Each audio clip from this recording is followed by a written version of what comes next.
রক্তের বিনিময় এই ইসলাম এসেছে। সাহাবারা যখন ইসলামকে প্রতিষ্ঠিত করার জন্য নবীজির কাছে বায়াত গ্রহণ করলেন, তখন খুব কষ্ট হয়েছে, এমনকি তাদের শরীর থেকে মাংস আলাদা করে ফেলেছে। তাদের শরীরের উপরে 50 ডিগ্রি সেলসিয়াস তাপমাত্রা, যেখানে মরুভূমি ছাড়া আর কিছুই নয়, সেই জায়গায় তাকে শুয়ে থুয়ে, চিৎ করে শুয়ে থুয়ে পাথর গেড়িয়ে দিয়েছিলেন। তাদের জীবনের বিনিময়ে ইসলাম এসেছে। জোরে বলুন আল্লাহু আকবার। হযরত বেলাল রাদিয়াল্লাহু তাআলা উত্তপ্ত গরম বালির উপরে 50 ডিগ্রি সেলসিয়াস তাপমাত্রা, আমরা তো 40 ডিগ্রি 38 ডিগ্রি তাপমাত্রা পড়লে পরে আমরা জীবন শেষ।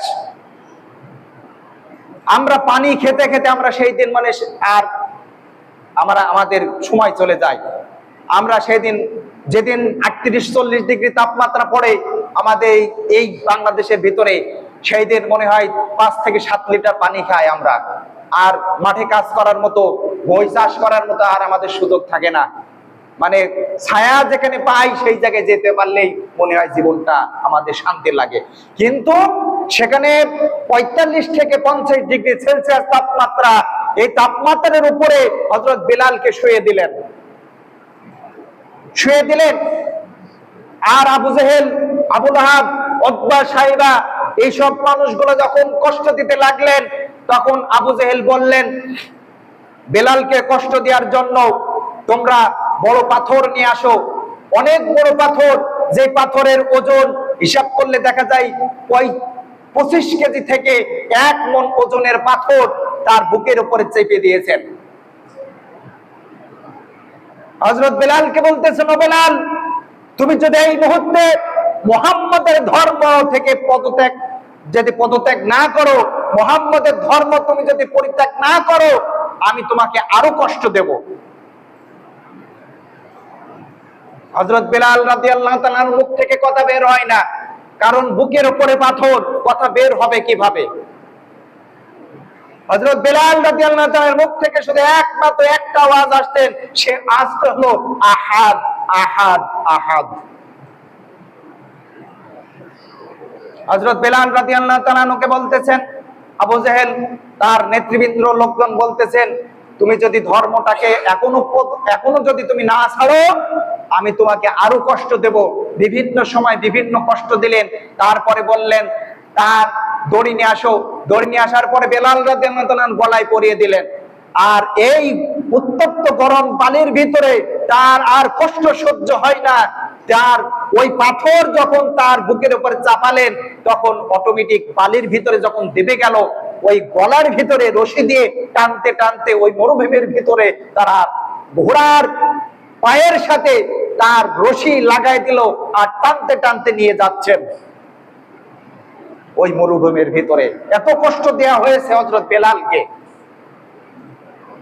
যখন টানতে টানতে নিয়ে যায়, বেলাল শুধু একটা শব্দ বের করে, আহাদ, আহাদ, আল্লাহ এক, আল্লাহ এক, আল্লাহ এক, আল্লাহ দ্বিতীয় নয়, আল্লাহ অদ্বিতীয় নয়, আল্লাহ এক। একটু চিন্তার বিষয়, একটু চিন্তার বিষয়। আমরা কত সহজে ধর্ম পালন করছি, আমাদের উপরে কোনো কষ্ট নাই, সহ্য নাই। কিন্তু যারা কষ্ট করেছে তারা বুঝেছে। অনেক কষ্ট করেছে এই দেশের আলেম ওলামারা। দীর্ঘ 10 বছর 12 বছর জেলখানায় পড়েছে ওই আওয়ামী লীগ সরকারের সময়।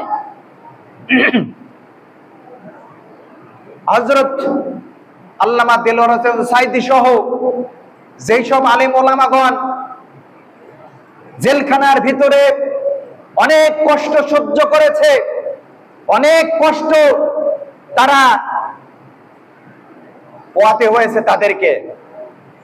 শুধুমাত্র কোরআনের কথা বলতে চেয়ে, কোরআনের কথা মানুষের অন্তঃকরণের ভিতরে ঢুকাতে চেয়ে তাদেরকে লাঞ্ছিত হতে হয়েছে, অপমানিত হয়েছে, বঞ্চিত হতে হয়েছে। মৃত্যুর পরেও এখন আবার লাঞ্ছিত হওয়া লাগছে। কথা ঠিক কিনা? দেখেন নাই, ছবিতে দেখেন নাই, ভিডিওর মাধ্যমে?